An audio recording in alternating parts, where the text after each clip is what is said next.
Assalamu alaikum. Today this video will talk about how to download offline maps in Google Maps.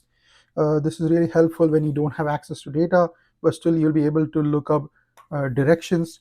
So it's a good idea, especially those for going for Hajj, to download the maps for the Mina area and also Muzdalifah, those areas up to Bakka. That way, even if you don't have access and you want to look up directions, you don't have data on your phone, it works. It will be a basic level of directions. It won't give you traffic, for example, things like that, but still is a good backup plan. So what I want to do is first you want to go to your maps and then look for, let's say, for example, Mina. And when you look up Mina here, it will also give you an option to say download offline map. Now you can do that, but then you will have to do it for every city separately. What you can also do is kind of zoom out a little bit, and this will now help you include Makkah. And then maybe if you want a little bit more, you can go up to all the way to Jeddah.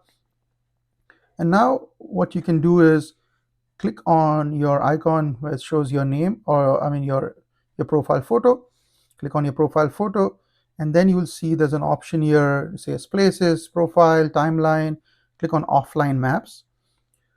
Next, once you do offline map, you want to click on select your own map, and it will kind of default to the area that I was in. You can zoom in, zoom out, and then depending on how much you try to include in your map, it will also it'll require a little bit more space. So as you can see here, this that I'm trying to download, it'll say this is needs how much ever megabytes of space. So I'm going to go ahead and do that.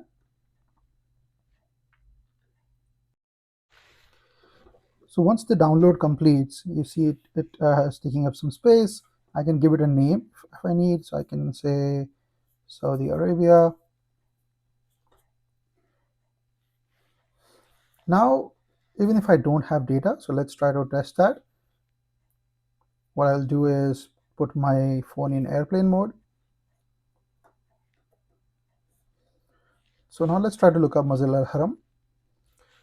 So I have this. So now let's say I want to look up directions from, let's say, Jamarat Bridge, for example. Now again, this is a long walk, but just to kind of show.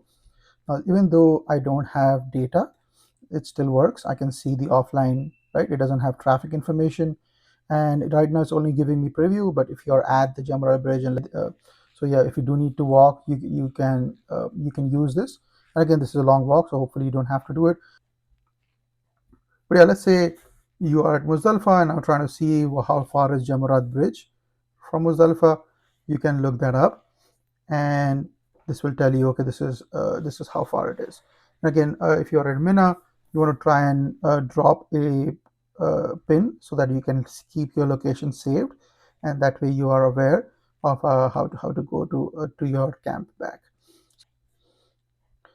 So it's always a good idea that you save key locations where you are at, so you can also share with other family members.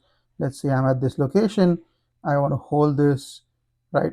So it says it's a drop pin, and then you can save it, and then you can share it as well. So I can say, uh, this is my place. I can either star it, or I can keep it as a favorite, or this is where I want to go. So let's say I want to make a new list, and this is my Hajj list, and this is where I can then save this location in that. So I have the one location right now, uh, add it to it. So now if I needed to save this again, I can click save. I'll say I want to save this into my Hajj list. Say I do want to share with somebody else, you can share this place, you can copy a link and share it on WhatsApp or Telegram or things like that. So hopefully this was helpful. It's always a good idea when you're going to a location where you're going to have limited data availability to have the map saved so you can look it up if needed. Hopefully this was helpful. Assalamu alaikum wa rahmatullahi wa barakatuh.